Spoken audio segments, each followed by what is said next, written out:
Exact അത് തന്നെ feel ചെയ്യുന്നത്. കാരണം ഇപ്പോഴത്തെ ജനറേഷൻ ചിന്തിക്കുന്ന രീതിയുണ്ട്, പഴയ ജനറേഷൻ ചിന്തിക്കുന്ന ഒരു ട്രാക്കും ഉണ്ട്. ഇതിനെ ഏതല്ല വിശ്വസിക്കുന്നത് കുറച്ചുകൂടെ? അല്ല, അങ്ങനെ ഒരു വിശ്വാസമായിട്ടില്ല. ഇതിനകത്ത് നമ്മളങ്ങനെ ജഡ്ജ്മെന്റലായിട്ടൊന്നും പറഞ്ഞു വെച്ചിട്ടില്ല. ഇപ്പൊ നമ്മുടെ സമൂഹത്തിൽ നമ്മുടെ ചുറ്റും തന്നെ പലതരം ആൾക്കാരുണ്ട്, പലതരം റിലേഷൻഷിപ്സ് ഉണ്ട്. ഹസ്ബൻഡ് ആൻഡ് വൈഫ് റിലേഷൻഷിപ്പ് ആണെങ്കിൽ തന്നെ നമ്മൾ ഓരോ കപ്പിൾസിനെ എടുത്താൽ അവരുടെയൊക്കെ കഥകൾ ഓരോന്നാണ്. അപ്പൊ നമ്മൾ ഒന്നിനെയും അങ്ങനെ ഇതാണ് ശരി, എല്ലാവരുടെയും ശരിയും തെറ്റും വളരെ സബ്ജക്റ്റീവാണ്. ഒരാൾക്ക് ശരിയെന്ന് തോന്നുന്നത് മറ്റൊരാൾക്ക് ശരിയാവണമെന്നില്ല.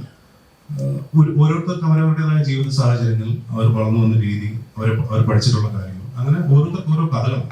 അപ്പൊ അങ്ങനെയുള്ള ഡിഫറെന്റ് ആയിട്ടുള്ള ആൾക്കാരുടെ കഥകളാണ് അതിൽ പറയുന്ന ഡിഫറെന്റ് ആയിട്ടുള്ള റിലേഷൻഷിപ്സ്. നമ്മൾ അതിനൊന്നും ജഡ്ജ്മെന്റിലായിട്ട് ഇതാണ് ശരി അല്ലെങ്കിൽ ഇങ്ങനെ ആയിരിക്കണം, അങ്ങനെ ഒരു പർട്ടിക്കുലർ ഒരു മെസ്സേജ് കൊടുക്കാനോ അല്ലെങ്കിൽ ഇങ്ങനെ ആയിരിക്കണം കപ്പിൾസ് എന്ന് പറഞ്ഞു കൊടുക്കാനോ ഒന്നും ഒരു ഫോഴ്സ്ഫുൾ ശ്രമം നടത്തിയിട്ടില്ല. അത് സിനിമയുടെ ഭാഗമായിട്ട്, എന്റർടൈൻമെന്റിന്റെ ഭാഗമായിട്ട് നമ്മൾ പറഞ്ഞു പോയിട്ട്.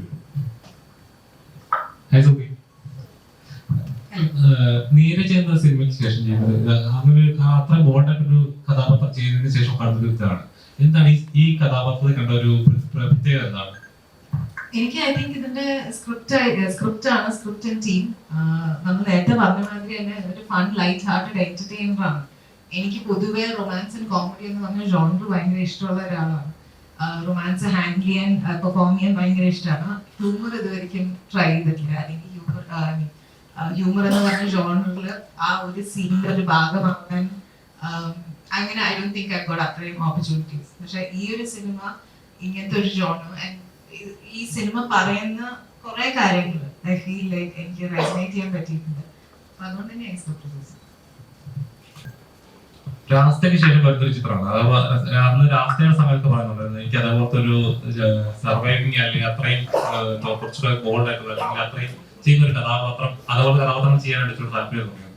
ഈ സിനിമ കുറച്ചുകൂടെ ഹ്യൂമറാണ്. ഇങ്ങനത്തെ എങ്ങനെയുണ്ടായിരുന്നു ഇങ്ങനത്തെ ഒരു കഥാപാത്രം ചെയ്തിട്ടുണ്ട്? ഇതിൽ ഞാനൊരു ഷെഫായിട്ടാണ് എന്റെ ക്യാരക്ടർ വരുന്നത്.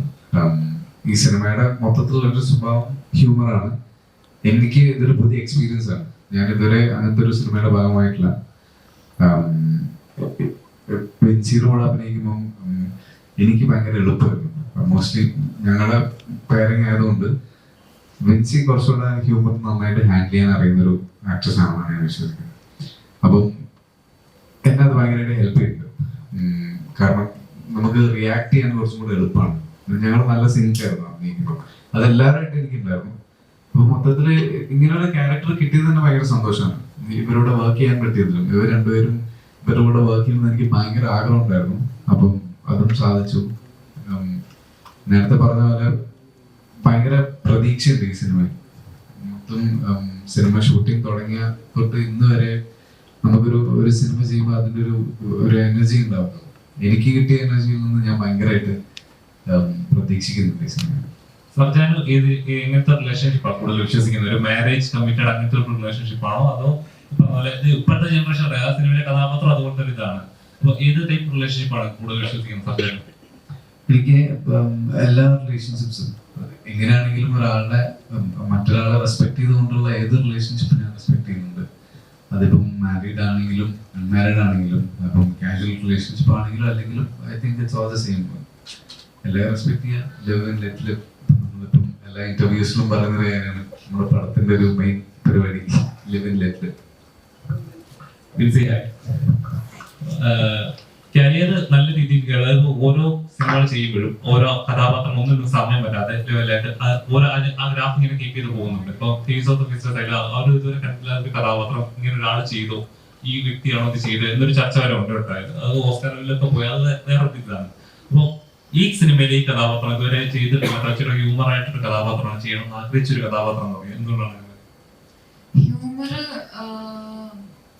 ഞാൻ നായിക എന്നൊക്കെ പറഞ്ഞ റിയാലിറ്റി ഷോ എന്ന് പറഞ്ഞ ഒരാളാണ്.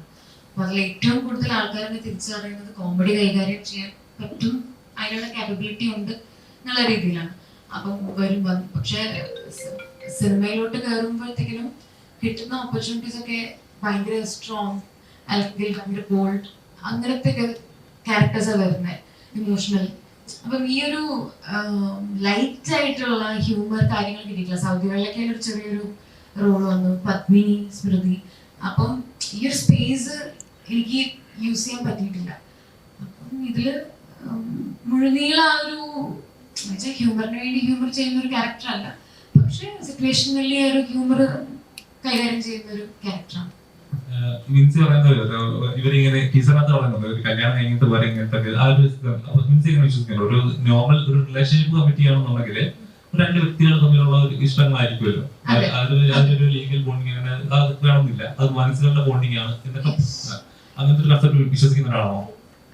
ഇപ്പം ഇതില് നേരത്തെ പറഞ്ഞില്ലേ, നമ്മള് റെപ്രസെന്റ് ചെയ്യുന്ന ന്യൂജൻ ആൾക്കാരെ റെപ്രസെന്റ് ചെയ്യുന്ന ക്യാരക്ടർ പോലെയാണ്. ഞാൻ അങ്ങനെയല്ല ഈ ക്യാരക്ടറിനെ കൺസിഡർ ചെയ്തിട്ടുള്ളത്.